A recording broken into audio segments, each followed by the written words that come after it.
Bueno, voy a insertar ahora un fragmento en la que voy a recoger unos ejemplos de registro, unos ejemplos de operaciones registradas aquí en el libro. No porque sean difíciles el reflejo de las operaciones, porque con todas las columnas que tenemos y las especificaciones que en cada una se contienen, pues es relativamente sencillo poner los conceptos en cada columna.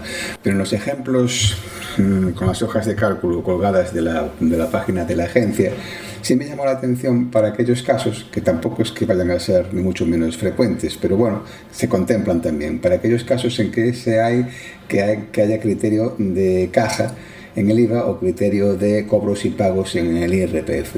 Es aquí donde puede resultar un poco curioso el registro de las operaciones y por eso vamos a ver un par de ejemplos muy rápidos. Vamos a suponer que tenemos un cliente que ha cogido el criterio de caja del IVA y el criterio de cobros y pagos en el IRPF. Bueno, pues vamos a ver en este caso cómo se plantea la cuestión. Suponemos que en el año 2014, suponemos que estamos en el cuarto trimestre y que el tipo de la operación es empresarial de carácter mercantil, por eso ponemos el 1, que tiene el IRF 841. Bueno, todo esto no hay ningún problema, que el tipo de factura pues es con destinatario, la F1, y que el concepto de ingreso pues son de ingresos de explotación, que es el I01. Y aquí tenemos la fecha de la operación, la fecha de la expedición de la factura, fecha de la operación no se diferencia de esta, y aquí tenemos el número de la factura, no hay ni serie ni nada más, y aquí no ponemos ni el tipo ni el código del país porque es un destinatario español, y tenemos el NIF y tenemos que se llama Sociedad 1 SL. Y aquí, como estamos diciendo, al poner una operación con criterio de caja y criterio de cobros y pagos en el IRPF, pues tenemos que poner aquí el código 07.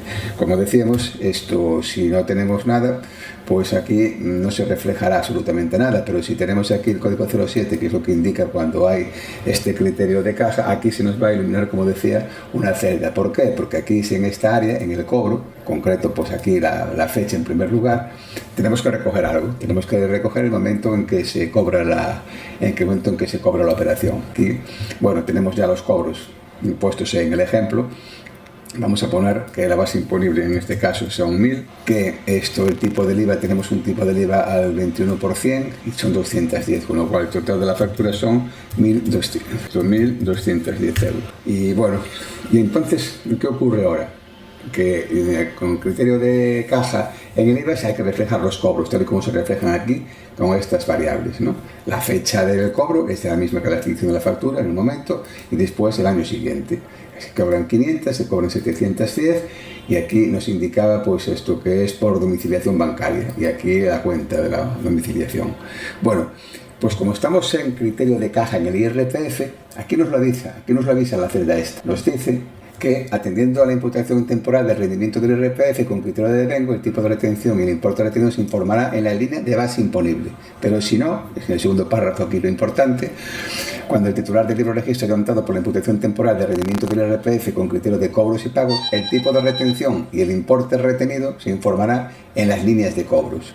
Es decir, que aquí ahora lo que tenemos que informar no es el tipo de IRPF en esta línea, que es la de la base imponible, sino que tenemos que informar aquí el tipo de retención. El tipo de retención, tenemos aquí el 15% y tenemos aquí pues el 15% para los dos cobros que se están haciendo. Pero nos da cero.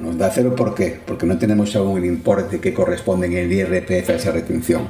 Aquí tenemos 500 y 710 como los importes cobrados. Vamos a ver entonces ahora en la casilla correspondiente al IRPF, el ingreso computable, a cuánto que le corresponde un ingreso cuando el cobro son 500, teniendo en cuenta que en esos 500 va el IVA incluido. Pues ¿qué tendríamos aquí? Tendríamos entonces aquí que poner 500 dividido entre 1,21 y me da lo que es el ingreso en renta, que es el importe cobrado sin el IGIC. Y aquí tendríamos que el ingreso eran, como decíamos, 710, pues lo mismo. Tendríamos aquí 710 dividido entre 1,21 y tenemos 586,78. La suma de esto son los 1000 euros, lógicamente, que es lo que es la base imponible, que es lo que es el ingreso en renta. Aquí es importante saber que aquí en estos importes de cobrado no es exactamente el cobro, la liquidación que nos da la factura no supondría estos cobrados, porque aquí habría que restarle la retención. Pero la retención no se resta, no se pone aquí como restar la retención en lo que es el cobro, se pone aquí por separado, para diferenciar en este caso que tenemos un criterio de caja en el IRPF, que eso no tenemos que reflejarlo. Curiosamente, en el supuesto de que la operación se cobrase en el mismo día, es decir, que no hubiese pues, el año 2015, sino que en el mismo día que se hace, que es el 15 de noviembre del 14, se cobra el 15 de noviembre, pues es exactamente lo mismo.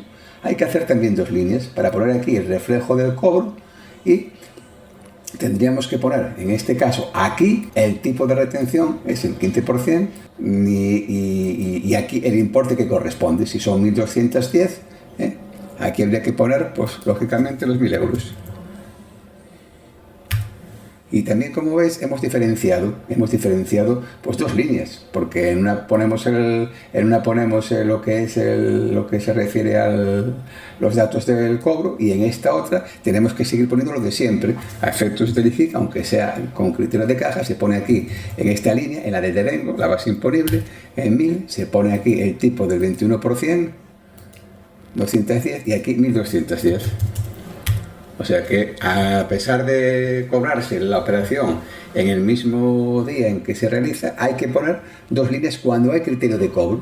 Cuando hay criterio de cobro, esto hay que ponerlo, en estos datos, y como además hay en este caso criterio de cobros y pagos en el IRPF, pues se pone en la línea de cobro, y se pone en la línea del devengo lo que es simplemente la base imponible, y eso en cuanto al criterio de caja en el IVA y de cobro y pago en el IRPF. Pero vamos a suponer ahora que tenemos solamente el criterio de caja en el IVA y no tenemos en cambio el criterio de cobro en el IRPF. Bueno, pues exactamente igual no, pero muy parecido. Aquí en esta primera línea tendremos que poner, por supuesto, la base imponible. Vamos a poner aquí el tipo del 21%, y aquí el importe de la factura, 1.210. Diferenciamos los cobros porque hay criterio de caja en el IVA, pero no lo hay de criterio de caja, es decir, de cobros y pagos en el IRPF.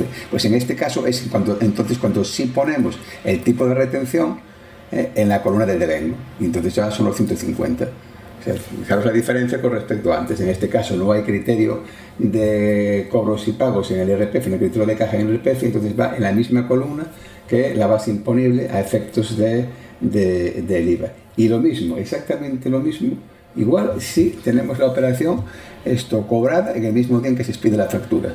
Aquí tenemos que la factura se expide pues, el 15 de noviembre del 14 y se cobra el 15 de noviembre del 14. Pues exactamente igual. Aquí irían los 1.000 euros de base imponible, aquí iría el 21% del tipo, y aquí iría el importe de la factura, 1.210.